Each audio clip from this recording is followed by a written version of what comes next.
I am thrilled about our depth, but anxious about losing talent. SKOL Nation, we have two major updates today. A former first-round quarterback could get waived before Sunday because of his guaranteed contract. While we process that, we just signed a 26-year-old defender with 21 career games.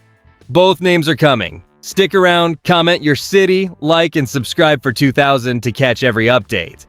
JJ. McCarthy is staring down a potential exit from the Minnesota Vikings as the organization weighs whether to trade or waive the quarterback before Sunday's final roster cuts.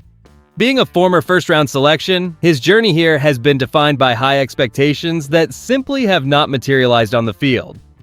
With Kyler Murray officially named as our starter and Max Brosmer rounding out the depth chart, the front office is forced to make a cold, calculated decision on his future. According to analyst Mike Florio of PFT, the franchise might end up waiving him outright because his fully guaranteed 2026 pay of $1.075 million and the $3.775 million owed for 2027 make a trade incredibly difficult to facilitate.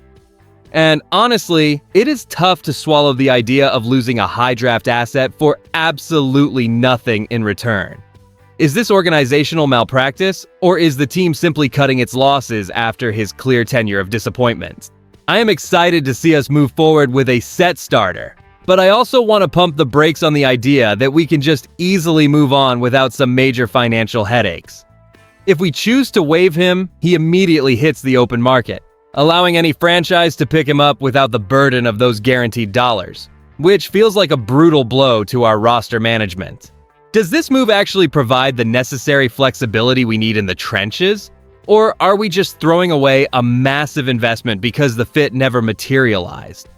I keep thinking about how the front office will handle the final snap counts on Sunday, but the real mystery is whether another team will bite on a trade at the 11th hour to save us from having to just cut him loose. Why would the organization be willing to eat such a massive financial hit just to clear a roster spot? The reality is that the front office is likely staring at a sunk cost situation regarding the former first-round selection. With Kyler Murray taking command as the primary signal caller and Max Brosmer providing a cheaper alternative, the math simply fails to justify keeping the struggling quarterback on the books. This is where it gets real. We are talking about a total of $4.85 million in guaranteed salary between this year and next that the team potentially has to absorb if they cannot find a trade partner. Could the front office be so desperate to reset that they are essentially paying a premium to make him disappear from the depth chart? It feels like we are watching a worst-case scenario play out in real time where the investment has completely soured. Mike Florio of PFT even raised the alarm that this entire situation borders on organizational malpractice because it suggests a total failure to recoup any value for a high-end asset. I have seen plenty of draft misses, but cutting a player of this status with nothing to show for it is a bitter pill for our fans to swallow. Are we really going to watch him leave for absolutely nothing after all the capital we poured into his development? The coaching staff clearly views his practice performance as inadequate to sustain a roster spot, and that assessment is driving this urgency. I am concerned that by waiving him, we admit defeat on a high-stakes bet that should have anchored our future. Unless a team steps up by Sunday to offer even a late-round swap, my expectation is that we will witness an unceremonious departure that defines the current front office era of volatility. Now let's switch gears to a roster shakeup that just hit our secondary.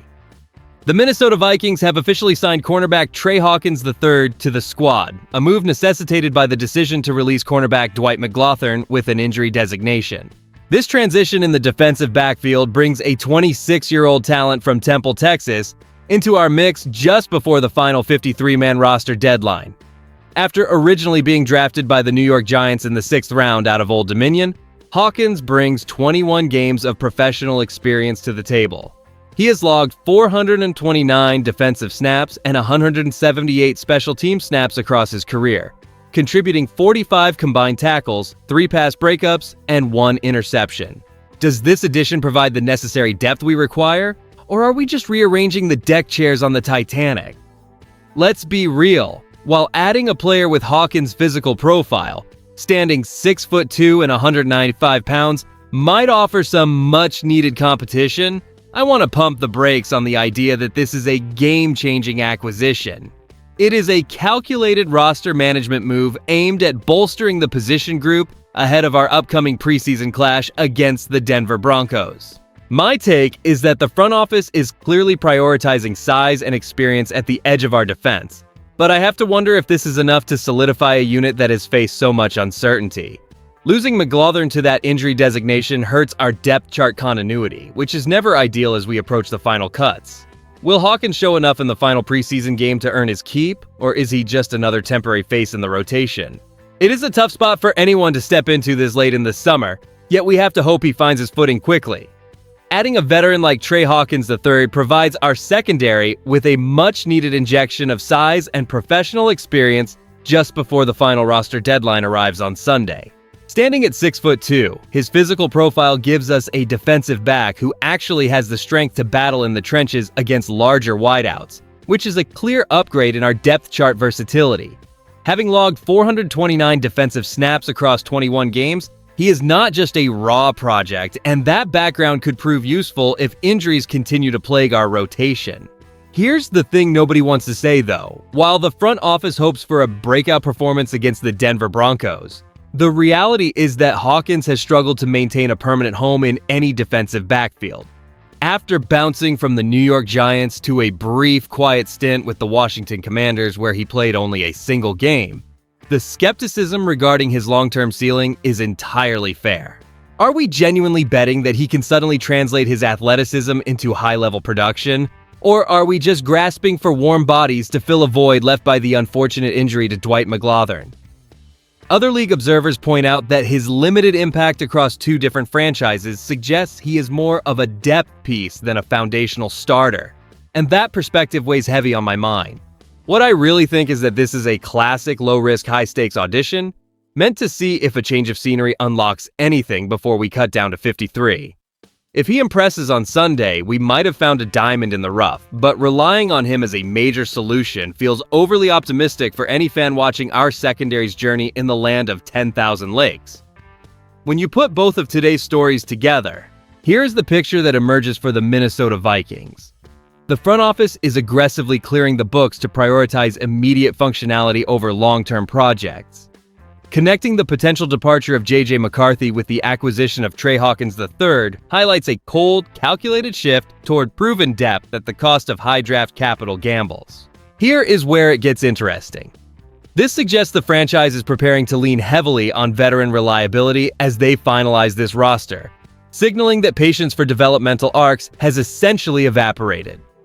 Our management is clearly looking to tighten the screws before the season kicks off in the land of 10,000 lakes. I have to wonder, if we do end up waiving our former first-round pick to avoid the massive financial hit of that guaranteed salary, does that admission of a failed selection permanently stain the current front office record? Furthermore, with Trey Hawkins III stepping into the secondary rotation, are you confident that his 429 career snaps provide enough security to prevent the defensive lapses we saw last year? I genuinely want to hear from the fans in the comments section regarding these moves before the final cut deadline hits on Sunday. Does the potential loss of McCarthy feel like a necessary clean slate? Or are we just watching the organization give up on a massive investment far too soon? If you enjoyed the video, do not forget to like it and subscribe to the channel. I am still pushing toward our first 2,000 subscribers, and every one of you helps me get there. SKOL. I will see you in the next one.